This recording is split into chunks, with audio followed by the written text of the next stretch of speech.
Hello everyone, welcome back to my YouTube channel. I am Tanuja Bishnoi. आज हम discuss करेंगे results पे। सीएस स्टूडेंट्स जो सीएस एग्जीक्यूटिव और प्रोफेशनल दिया है, जिन्होंने दिसंबर 2024 में उनका रिजल्ट आने वाला है 25 फेब को। सो इस टॉपिक पे डिस्कस करेंगे कि रिजल्ट के बाद क्या।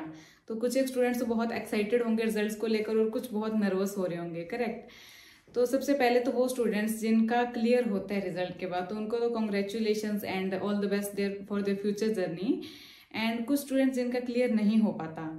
सो सबसे पहले तो आप अगर उन स्टूडेंट्स में हो जिन्होंने मेहनत ही नहीं की थी, 100% ही नहीं दिया था, या इस पर्पज से एग्जाम दिया था कि चलो एक बार ट्राई करते हैं या एग्जाम दे के देखते हैं, तो आपको शायद इतना दुख नहीं होना चाहिए।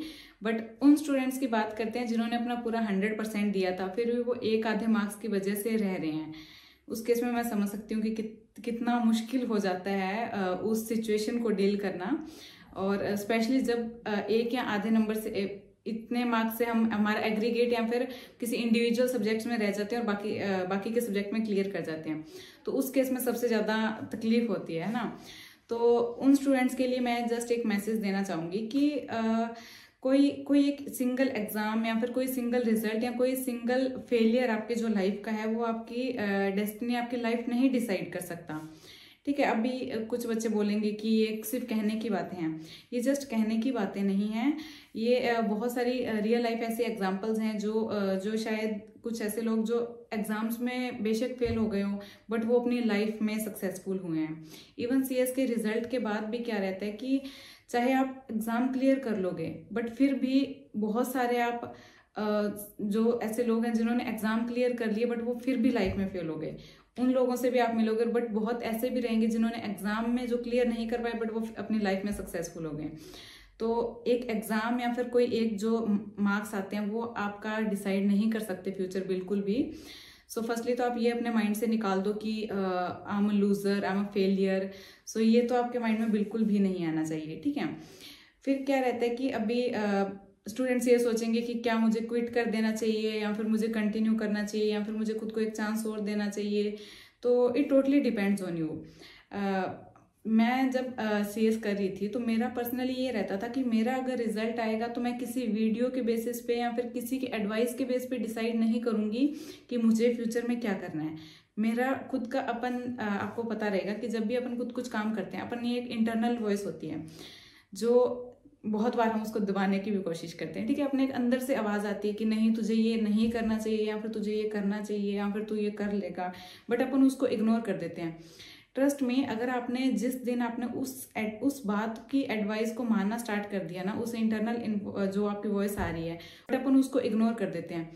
ट्रस्ट में, अगर आपने जिस दिन आपने उस बात की एडवाइस को मानना स्टार्ट कर दिया ना, उस इंटरनल जो आपकी वॉइस आ रही है, उस चीज को आपने जब से अपनी लाइफ में उस चीज के सुनना शुरू कर दिया, तब से आपकी लाइफ टोटली चेंज हो जाएगी।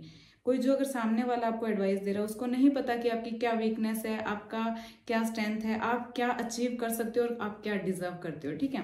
ये कोई दूसरा पर्सन नहीं डिसाइड कर सकता। ये आप पे डिपेंड करता है कि आप अपने एग्जाम दे रहे हो, आपका रिजल्ट नहीं आया तो आपको डिसाइड करना है कि आपको क्विट करना है, आपको कंटिन्यू करना है, आपको खुद को एक चांस और देना है या फिर नहीं, आप बहुत लेट हो रहे हो या नहीं देना। So it totally depends on you. खुद के अंदर की जो आवाज है, ट्रस्ट में, एक बार आप उसको सुनिए, उसके बेसिस पे आपका जो भी है, विदाउट उस पर कुछ भी डाउट करे, आप उसको एक बार फॉलो कीजिए, तो वो आपको अपनी लाइफ में बेस्ट की ओर ही लेके जाएगा। सो ये मेरा पर्सनली मैसेज है उन स्टूडेंट्स को जो इन केस क्लियर नहीं कर पाते हैं। बिल्कुल प्रिपेयर रहिए। रिजल्ट अगर फेल होता है, पास होता है, रिजल्ट ही तो है यार, ठीक है। तो उस चीज के लिए प्रिपेयर रहना है कि रिजल्ट देखने के बाद, ठीक है, होती है तकलीफ होती है, मैं मानती हूँ जो मेहनत करते हैं उनको बहुत ज्यादा तकलीफ होती है, ठीक है। बट इसका मतलब ये नहीं कि आप उस चीज को नेगेटिवली लें और अपने आगे आने वाले एग्जाम्स को भी खराब कर लें। तो ये मैसेज था स्पेशली रिजल्ट के लिए। एंड कुछ ये भी कि कई बार क्या होता है कि सीएस को ही ले लेते हैं, तो कुछ रीजन की XYZ रीजंस की वजह से आप अपना सीएस क्लियर नहीं कर पाते। तो क्या कि अगर आपने 4-5 साल दिए फिर भी आप सीएस क्लियर नहीं कर पाए तो क्या उसके बाद लाइफ खत्म है? ऐसा बिल्कुल नहीं है। देख आप जैसे अगर कोई किसी स्टूडेंट्स का मान लो कि 200 मार्क्स आ रहे हैं और किसी के कोई 1 मार्क से 199 आ रहे हैं तो 1 मार्क से रह जा रहे हैं, तो इसका ये मतलब नहीं कि 200 वाला ज़्यादा इंटेलिजेंट है, उसके पास कुछ एक्स्ट्रा है, ऐसा बिल्कुल नहीं है। दोनों की नॉलेज तो बिल्कुल इक्वल है। तो आप अपने प्रैक्टिकल जो नॉलेज है उसको अप्लाई कर सकते हो, ठीक है। तो आप बिल्कुल ये नहीं सोचो कि ठीक है उसका क्लियर हो गया तो वो CS है, मेरा जस्ट क्लियर नहीं हुआ तो आपकी नॉलेज में तो कोई कमी नहीं है ना। तो आप उस चीज़ को अप्लाई कर सकते हो। क्या होगा कि आप सर्टिफिकेशन ही तो नहीं कर पाओगे, बाकी तो सब आप जो आपके पास नॉलेज है, जो आपके पास प्रैक्टिकल नॉलेज है या थ्योरेटिकल नॉलेज है, उस चीज़ को तो आप अप्लाई कर सकते हो। सो जस्ट एक मैसेज है कि रिजल्ट आना ना आना उसको अपन सिर्फ एक ऐसा दिमाग में एक मिथ बनाए रखा है कि अगर मेरा रिजल्ट आया तो मैं सक्सेसफुल हूँ, अदरवाइज मैं फेलियर हूँ। ऐसा बिल्कुल नहीं होता।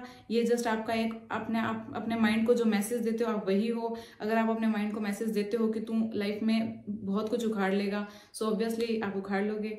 So this is my message to all the students. Don't feel like demotivated after results.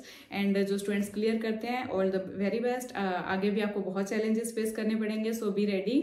ऐसा नहीं है कि आपने एक बार क्लियर कर लिया तो ये एंड हो जाएगा लर्निंग्स का। नहीं, आपको आगे भी बहुत स्ट्रगल्स करने हैं, बहुत मेहनत करनी है, बहुत चैलेंजेस रहेंगे।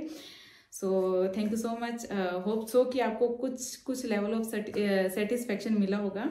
So thank you so much.